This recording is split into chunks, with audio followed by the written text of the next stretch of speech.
ಎಲ್ಲರಿಗೂ ಶುಭೋದಯ. ಶೃಂಗೇರಿ ಸುದ್ದಿಗೆ ಸ್ವಾಗತ. ಓದುತ್ತಿರುವವರು ಅಬ್ದುಲ್ ಅಜೀಜ್. ಶಾಲಿವಾಹನ ಶಕ ಶ್ರೀ ಶಾರ್ವರಿನಾಮ ಸಂವತ್ಸರ ಅಶ್ವಯಜ ಅಧಿಕ ಮಾಸ ಕೃಷ್ಣ ಪಕ್ಷ ಸಪ್ತಮಿ 9/10/2020 ಇಸ್ವಿ ಶುಕ್ರವಾರ. ನಕ್ಷತ್ರ ಆರಿದ್ರ. ಮುಖ್ಯಾಂಶಗಳು: ಅಕ್ರಮವಾಗಿ ಸಂಗ್ರಹಿಸಿಟ್ಟಿದ್ದ ದನದ ಮಾಂಸ ಹಾಗೂ ಆರೋಪಿ ಪೊಲೀಸರ ವಶಕ್ಕೆ. ಶೃಂಗೇರಿ ಶಿಷ್ಯ ಮಲೆನಾಡು ಹೆಬ್ಬಾರ ಬ್ರಾಹ್ಮಣ ಸಭಾದ ಸರ್ವ ಸದಸ್ಯರ ಸಭೆಯು ಅಕ್ಟೋಬರ್ 10ರಂದು ವಿದ್ಯಾಭಾರತಿ ಭವನದಲ್ಲಿ. ಸುದ್ದಿಯ ವಿವರ: ಅಕ್ರಮವಾಗಿ ಸಂಗ್ರಹಿಸಿಟ್ಟಿದ್ದ ದನದ ಮಾಂಸ ಹಾಗೂ ಆರೋಪಿಯನ್ನು ಪೊಲೀಸರು ವಶಕ್ಕೆ ಪಡೆದಿದ್ದಾರೆ. ಮೆಣಸೆ ಗ್ರಾಮ ಪಂಚಾಯಿತಿಯ ಕಲ್ಕಟ್ಟೆಯ ರಿಯಾಜ್ ಅಹಮದ್ನನ್ನು ವಶಕ್ಕೆ ಪಡೆಯಲಾಗಿದ್ದು, ಪ್ರಕರಣ ಸ್ಥಳೀಯ ಠಾಣೆಯಲ್ಲಿ ದಾಖಲಾಗಿದೆ. ಶೃಂಗೇರಿಯ ಶಿಷ್ಯ ಮಲೆನಾಡು ಹೆಬ್ಬಾರ ಬ್ರಾಹ್ಮಣ ಸಭಾದ ಸರ್ವ ಸದಸ್ಯರ ಸಭೆಯು ಅಕ್ಟೋಬರ್ 10ರಂದು ವಿದ್ಯಾಭಾರತಿ ಭವನದಲ್ಲಿ ಮಧ್ಯಾಹ್ನ 2:30ಕ್ಕೆ ಏರ್ಪಡಿಸಲಾಗಿದೆ. ಸಭಾದ ಅಧ್ಯಕ್ಷ ಹೆಬ್ಬಿಗೆ ಕೃಷ್ಣಮೂರ್ತಿ ಅಧ್ಯಕ್ಷತೆಯಲ್ಲಿ ನಡೆಯುವ ಕಾರ್ಯಕ್ರಮದಲ್ಲಿ ಕೇಂದ್ರ ಸಮಿತಿ ಅಧ್ಯಕ್ಷ ಜೆಸಿ ಗೋಪಾಲಕೃಷ್ಣ ಸಹಿತ ಮಹಾಸಭಾದ ಮುಖಂಡರು ಭಾಗವಹಿಸಲಿದ್ದಾರೆ. ನಿವೃತ್ತ ಅಂಚೆ ವಿತರಕ ಸುಬ್ರಹ್ಮಣ್ಯರನ್ನು ಗೌರವಿಸಲಾಗುತ್ತದೆ. ಎಸ್ಎಲ್ಸಿ ಮತ್ತು ಪಿಯುಸಿಯಲ್ಲಿ ಅತಿ ಹೆಚ್ಚು ಅಂಕ ಪಡೆದ ವಿದ್ಯಾರ್ಥಿಗಳು ಪುರಸ್ಕರಿಸಲಾಗುತ್ತದೆ.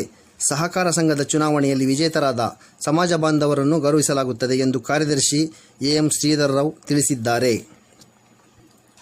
ತಾಲೂಕು ಕಾನೂನು ಸೇವಾ ಸಮಿತಿ ಮತ್ತು ಮಹಿಳಾ ಮನೆ ಹಾಗಲಗಂಚಿ ಜಂಟಿ ಆಶ್ರಯದಲ್ಲಿ ಮೆಣಸೆ ಗ್ರಾಮ ಪಂಚಾಯಿತಿಯ ಹಾಗಲಗಂಚಿಯಲ್ಲಿ ಕಾನೂನು ಅರಿವು ನೆರವು ಕಾರ್ಯಕ್ರಮವನ್ನು ಅಕ್ಟೋಬರ್ 16ರಂದು ಮಧ್ಯಾಹ್ನ 3:30ಕ್ಕೆ ಏರ್ಪಡಿಸಿದೆ. ಹಿರಿಯ ನಾಗರಿಕರ ದಿನಾಚರಣೆ ಮತ್ತು ಅಂತಾರಾಷ್ಟ್ರೀಯ ಹೆಣ್ಣು ಮಕ್ಕಳ ದಿನಾಚರಣೆ ಅಂಗವಾಗಿ ಏರ್ಪಡಿಸಿರುವ ಕಾರ್ಯಕ್ರಮವನ್ನು ನ್ಯಾಯಾಧೀಶ ಎಸ್ ಸೂರ್ಯನಾರಾಯಣ ಉದ್ಘಾಟಿಸಲಿದ್ದಾರೆ. ವಕೀಲರ ಸಂಘದ ಅಧ್ಯಕ್ಷ ಜಿಎಂ ಸತೀಶ್ ಅಧ್ಯಕ್ಷತೆ ವಹಿಸಲಿದ್ದು, ವಕೀಲರಾದ ಉಮೇಶ್ ಹೆಗಡೆ ಮತ್ತು ಎಸ್ಜಿ ಶಶಿಭೂಷಣ್ ಉಪನ್ಯಾಸ ನೀಡಲಿದ್ದಾರೆ ಎಂದು ಪ್ರಕಟಣೆಯಲ್ಲಿ ತಿಳಿಸಲಾಗಿದೆ. ಪಟ್ಟಣದ ಕಲ್ಲುಮೆಟ್ಲಿನ ಬಾಲಮ್ಮ ಶೆಟ್ಟಿ ಬುಧವಾರ ರಾತ್ರಿ ನಿಧನರಾದರು.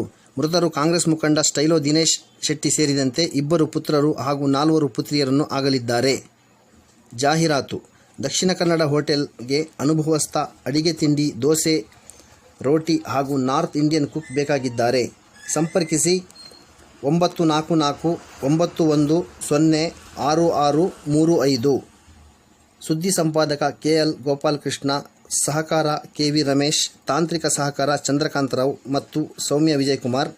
ಪ್ರತಿಕ್ರಿಯೆ ನೀಡುವವರು 9448843831ಕ್ಕೆ ವಾಟ್ಸಪ್ ಮಾಡಿ. ಧನ್ಯವಾದಗಳು.